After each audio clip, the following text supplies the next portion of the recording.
მოგესალმებით. როდისმე დაფიქრებულ ხარ თუ როგორ შეიძლება მოხდეს ლეგენდარული ტიტანიკის ოკეანის ფსკერიდან ამოღება. არც ისე დიდი ხნის წინ მეცნიერებმა შეიმუშავეს ახალი გეგმა, რომლის მიხედვითაც უზარმაზარი ჩაძირული გემის ფსკერიდან ამოღება გახდება შესაძლებელი. ეს კი ყველაფერს შეცვლის. ამ ვიდეოდან გაიგებთ თუ როგორ აპირებენ მეცნიერები ამის გაკეთებას და ეს ყოველივე კი ჩვენს დროში 2024 წელს იგეგმება. რა საფრთხეები არსებობს და როგორ უნდა გაუმკლავდნენ ამ დიდ პრობლემას. თუ გავითვალისწინებთ იმას, რაც 1996 წლის მცდელობას მოყვა, რომლის დროსაც კი ნაღამს სრულად გაანადგურეს ლეგენდარული გემი, ალბათ ეს საქმე არც ისეთი მარტივი შესასრულებელი იქნება. უკვე ხვდებით მგონი, რომ წინ ძალიან საინტერესო ვიდეო გელოდებათ, ასე რომ თავიდან ბოლომდე უყურეთ ვიდეოს. დასაწყისში კი არხის გამოწერა და ზარის ღილაკის გააქტიურება არ დაგავიწყდეთ. ეს ჩვენი ახალი არხია, Boomstory, ასე რომ დავიწყოთ. ტიტანიკის ისტორია ალბათ ყველა მიცის, ამიტომაც ამ ისტორიას თავიდან აღარ მოგიყვებით. თუმცა იქამდე სანამ ვისაუბრებთ თანამედროვე მეთოდებზე და გეგმებზე, თუ როგორ აპირებენ მეცნიერები ტიტანიკის ფსკერიდან ამოღებას, ვისაუბროთ თუ რა მეთოდებით ცდილობდნენ წარსულში ამ ოპერაციის განხორციელებას. ტიტანიკის ამოწევის თავდაპირველი მცდელობა უკავშირდება უზარმაზარ წყალქვეშა გემს, რომელსაც მძლავრი ელექტრომაგნიტები ჰქონდა. ასეთი მეთოდი განსაკუთრებით დიდ ტექნიკურ რესურსს მოითხოვდა. გარდა ამის, ამ ყოველივეს დაგეგმა იყო ძალიან რთული და ხანგრძლივი საქმე. პირველი უმთავრესი პრობლემა ტიტანიკის წონა იყო და შესაბამისად ზომა. ის ხომ თავისი დროის ერთ-ერთი ყველაზე გიგანტი გემი იყო. ტიტანიკი ოლიმპიკის კლასის სამგზავრო ხომალდი იყო, რომლის სიგრძე 269, ხოლო სიგანე 28 მეტრს აღწევდა. წონა კი დაახლოებით 52,000 ტონა იყო. ასეთი გიგანტი ფსკერიდან რომ ამოსწიოს, საჭიროა ძლიერი ტექნიკა, უზარმაზარი მაგნიტები და წყალქვეშა ხომალდი, რომელიც ალბათ ვერ გაუძლებდა წონას. თუ გავითვალისწინებთ ასევე იმას, რომ წყალქვეშ ძალიან დიდი წნევა. წონასთან ერთად უმთავრესი პრობლემა სწორედ წნევა გახდა. ჩაძირული გემი ოკეანის ფსკერზე დაახლოებით 3800 მეტრის სიღრმეზეა. აქ კი ძალიან მაღალია წნევა. რაც უფრო სიღრმეში ჩადიხარ, მით უფრო იზრდება წყლის წნევა, რასაც ფატალური შედეგის გამოწვევა შეუძლია ნებისმიერი რამისთვის. დაახლოებით ყოველი 10 მეტრის შემდეგ, რაც უფრო ღრმად ჩადიხარ, 1 ერთეულით იზრდება წნევა. რადგანაც წყლის ქვედა ფენებს ზემოდან უფრო მეტი და უფრო დიდი რაოდენობის წყალი აწვება. ზღვის დონიდან 500 მეტრის სიღრმეზე დაბლა წნევა იმდენად დიდია, რომ ადამიანები მას სპეციალური დამცავი აღჭურვილობის გარეშე ვერ უძლებენ. ხოლო იქ, სადაც ტიტანიკი იმყოფება, უდიდესი წნევაა, რასაც შეუძლია ნებისმიერი ტექნიკამ წყობრიდან გამოიყვანოს.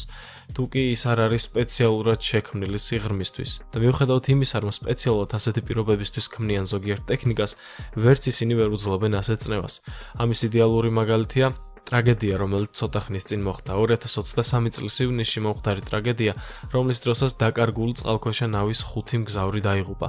ჩრდილო ატლანტის ოკეანეში 5 დღის განმავლობაში მასშტაბური სამძებრო სამუშაოები მიმდინარეობდა. ხომალდის ეკიპაჟთან კონტაქტი ჩაყვინთვიდან 2 საათში გაწყდა.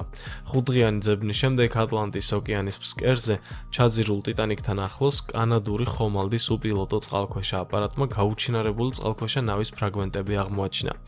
ეს იყო წყალქვეშა ნავი ტიტანი, რომლის დროსაც 5 ადამიანი დაიღუპა. სავარაუდოდ ტიტანმა წყლის წნევას ვერ გაუძლო, შეიკუმშა და ბოლოს ნაწილობად დაიშალა. აი სწორედ ასე ემართება ძლიერი წნევის გამო ფსკერზე ჩასულ ტექნიკას. ამ ვერსიის შემდეგ არ დააყოვნა ახალმა გამოგონებამაც. ბრიტანელმა მეცნიერებმა თქვეს, რომ გემის გარშემო გაეკეთებინათ სპეციალური აუზები, რომელშიც მცირე რაოდენობით წყალი იქნებოდა ჩასხმული და მასში ელექტროდებს გაატარებდნენ. შედეგად, როგორც კი ელექტრულ მუხტებს გაუშვებდნენ, ამ აუზებში წარმოიქმნებოდა ელექტროლიზის პროცესი. აუზები წყალბადით გაივსებოდა და გემს ზემოთ ამოსწევდა.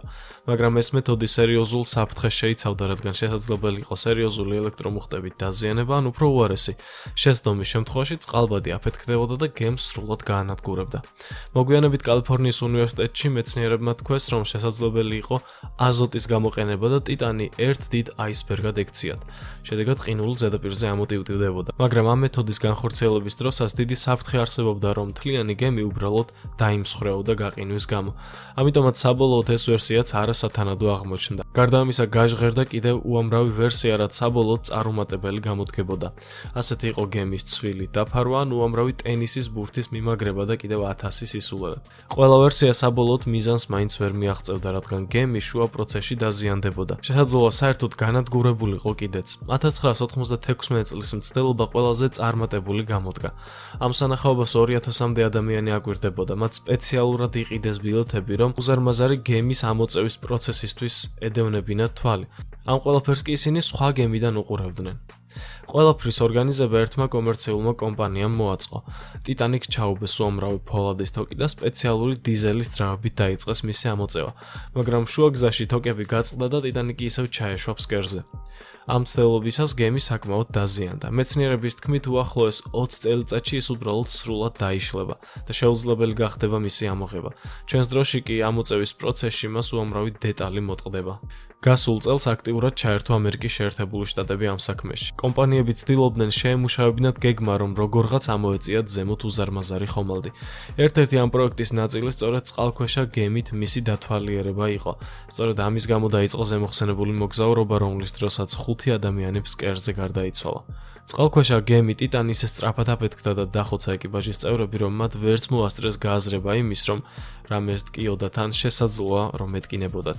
ამ შემთხვევის შემდეგ უფრო მეტად დაიწყეს ფიქრი იმაზე, რომ დრო იყო ეს წყალქვეშა სამარხის ზემოთ ამოეწიათ, რადგან უკვე არაერთი ადამიანის სიცოცხლე შეიწირა ტიტანიკმა. ბოლო წლებში ტიტანიკიდან დაახლოებით 55000 ნივთი და დეტალი იქნა ამოღებული. მეცნიერები აქტიურად სწავლობენ ამ საკითხს დღემდე, მიუხედავად იმისა, რომ ტიტანიკი 1912 წელს ჩაიძირა.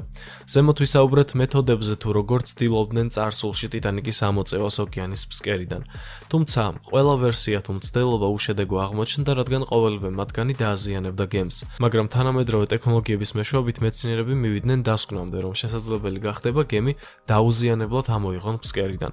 მეცნიერებმა შეიმუშავეს გეგმა, რომლის ფარგლებშიც ფსკერზე ტიტანიკის გარშემო გააკეთებენ უზარმაზარ გუმბათს, რომელიც სრულად დაფარავს გემს. შემდეგ იქიდან გამოდევნიან წყალს და დატოვებენ სივრცეს სამუშაოდ.